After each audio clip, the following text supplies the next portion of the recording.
ऐसा नहीं हो कि आप कंजूसी कर जाएं, भाई कमलेश्वर को 40-50 हजार रुपए दे दे और भाजपा जीत जाए तो हम पे आरोप लगेगा कि भाई ये तो दिन रात शिवराज सिंह को गाली देते थे, जिन्होंने तो बीजेपी पार्टी जिता दी। तो हमको ऐसा करना है कि भरपल्ले वोट देना है, कमलेश्वर को जिताना है और इस शिवराज सिंह चौहान को सत्ता सिंहासन से उतार के फेंक देना है, क्योंकि यही जो भर्ती मामा था इसने हमारे भाई पर रासुका लगाई, इसने हम लोगों को जेल भिजवाया, 70 दिन हम लोग जेल रहे, हमको गुनाह खाने में रखा।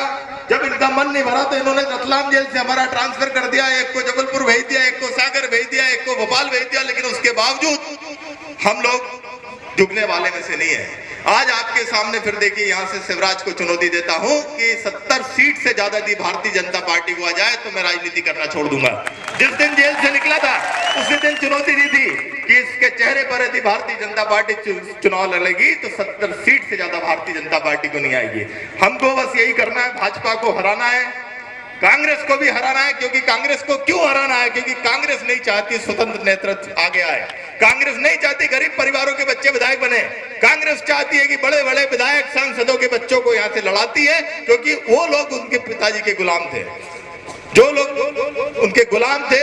हमको उनकी गुलामी स्वीकारनी नहीं है, हमको स्वतंत्र। ज्यादा अत्याचार इस मध्य प्रदेश की बीजेपी और जो शिवराज सिंह सरकार है उसने किया है। तो जब हम लोग अधिकारों के लिए यहाँ एकजुट हुए हैं, इकट्ठे हुए हैं, तो हमें समझना होगा कि हमारे सामने चुनौती किस तरीके की है।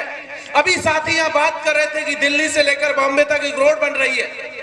उन्होंने कहा कि आदिवासियों के पास क्या इतना पैसा है? ये सच है कि हमारे पास पैसा नहीं है, लेकिन ये भी सच है कि हमारे पास हमारी जमीन है जिसको लगातार उस हाईवे के नाम पर छीना गया। क्या वो हाईवे किसी और की जमीन पर बना है या आदिवासियों की जमीन पर बना है? आप बता दीजिए। वो जमीनें हमारी है, जिसे कहा जा रहा है नहीं कि सरकारी जमीन है, तो हम लोग यहां से कह देना चाहते हैं कि जो जमीन सरकारी है वो जमीन हमारी है। क्योंकि इस देश में सरकारों के आने से पहले आदिवासी रहता आया है।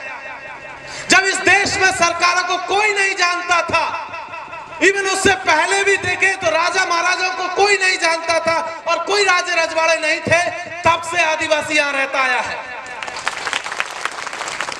चाहे वो भील पट्टी हो, चाहे गोंडवाना का इलाका हो, और इस देश में नहीं, अगर हम लोग देखें तो पूरे के पूरे एशिया में सबसे पुरानी बस्तियां आदिवासियों की इसी मध्य प्रदेश के भीतर है। इसलिए जब हम लोग यहाँ अपने हक और हुकूक के लिए लड़ रहे हैं या एकजुट हुए, तो हमें जानना होगा कि हमारा दुश्मन कौन है। उस दुश्मन को भी पहचानना होगा, और वो दुश्मन बहुत क्लियर है। वो दुश्मन आरएसएस है, वो दुश्मन बीजेपी है, वो दुश्मन शिवराज सिंह चौहान की सरकार है, वो दुश्मन कांग्रेस की सरकार है, कांग्रेस की पार्टी है। और ये कहना पड़ेगा, में एक सफर में एक मंजिल के पड़ाव है। और आज ये संयुक्त राष्ट्र संघ द्वारा विश्व आदिवासी अधिकार दिवस के उपलक्ष्य में आप सबके बीच में आने का और इस कार्यक्रम के आयोजित करने का जो मकसद है वो आप सब जानते हैं। अब तक मैं देश भर में जिस भी कार्यक्रम में गया, चाहे वो देश के बड़े बड़े दलित समाज के कार्यक्रम रहे हों, ओबीसी समाज के कार्यक्रम रहे हों, तमाम सामाजिक न्याय के मानने वाले लोग रहे हों, उनके कार्यक्रम में एक चीज मैं देखता था कि जो कार्यक्रम में आए हुए लोग हैं उनकी औसत उम्र अगर निकाल दी जाए तो वो 50 साल के ऊपर होगी, यानी बुजुर्ग और अधेड़ लोगों की संख्या ज्यादा।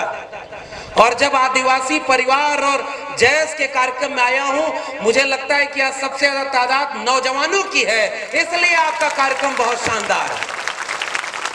तो लड़ाई वही आगे लड़ेगा और जीतेगा जो अपनी आने वाली पीढ़ी को अपनी विरासत से जोड़ देगा।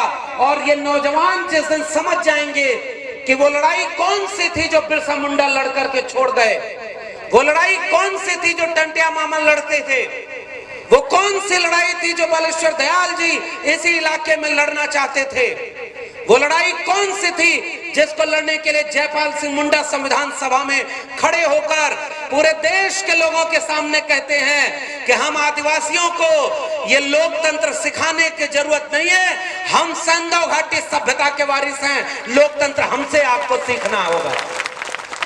और आज अगर उस लड़ाई के साथ, आदिवासी समाज की लड़ाई के साथ मैं सलाम करता हूं आयोजन समिति के लोगों को, आपने बाबा साहब डॉक्टर भीमराव अंबेडकर की तस्वीर लगा दी है।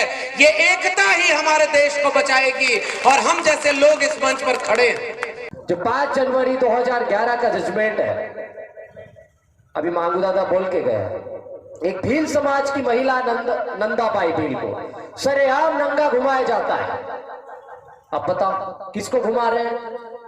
भील समाज की आदिवासी महिला को सरेआम नंगा घुमा रहे हैं, मारा जा रहा है, बर्बरता हो रही है उसके साथ में। फिर यही चीज कोर्ट के माध्यम से सुप्रीम कोर्ट तक गई, तो सुप्रीम कोर्ट ने डांट फटकार लगाते हुए ये जजमेंट दिया 5 जनवरी 2011 को कि ये आदिवासी जो दिख रहे हैं, ये जो भील समाज की महिला जिसको आप नंगा घुमा रहे हो, जिसका आप शोषण कर रहे हो, जिनके ऊपर आप अत्याचार कर रहे हो, यही इस देश के असली मालिक है। अब मालिक का शोषण हो रहा है। जिस धरती का मालिक था, जिस जमीन का मालिक था, मांगू दादा ने बताया पाजना के बस स्टैंड पे जाओ तो सुबह टिफिन लेके 500 लोग दिखते हैं। अलीराजपुर में भी मंगलवार को मंडी जैसा लगता है सुबह सुबह। छोटी छोटी बच्चियां हमारी काम की तलाश में निकलती है, बड़े बुजुर्ग भी काम की तलाश में निकलते हैं।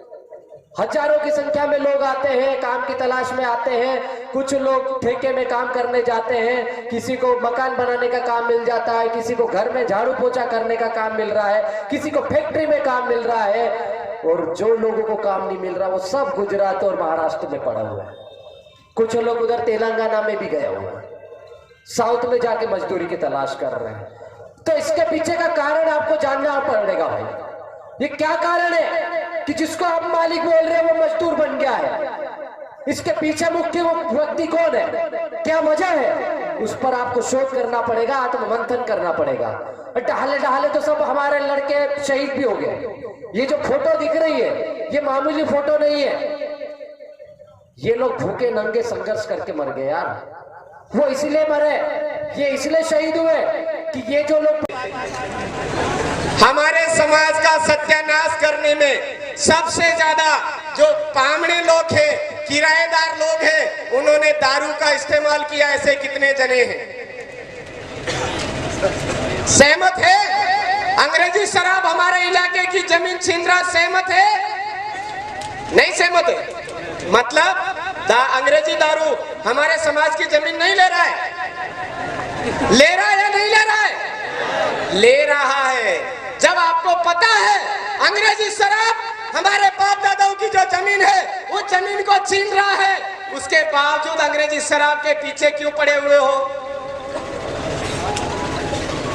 क्यों पड़े हुए हो करा लो, टकाशते नहीं, रेवाजते नहीं। अगर आप अपने समाज को आजाद करना चाहते हो, अपने बाप दादाओं की विरासत को बचाना चाहते हो, तो अंग्रेजी शराब से दूर होना पड़ेगा।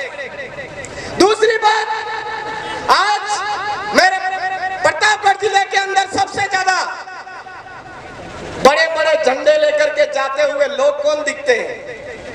सबसे ज्यादा हमको रतलाम जिले के लोग दिखते हैं, सबसे ज्यादा हमको झाबुआ जिले के लोग दिखते हैं, सबसे ज्यादा अलीराजपुर जिले के लोग दिखते हैं। जिस टाइम में लॉकडाउन लगा ना, उस टाइम में भी सबसे ज्यादा लठ खाने वाले लोग भी इधर के ही देखे हैं मैंने। भूल गए? छोटी सादनी से लगा करके इस रतलाम छोटी सरवन तक लोग छोड़ने के लिए प्रतापगढ़ के सारे साथी लगे थे। और उन साथियों के आगे इस झाबुआ जिले के, अपने रतलाम जिले के रावटी, हमारा बाजना, हमारा ये जो पूरा इलाका है, एक ही बात बोलता था।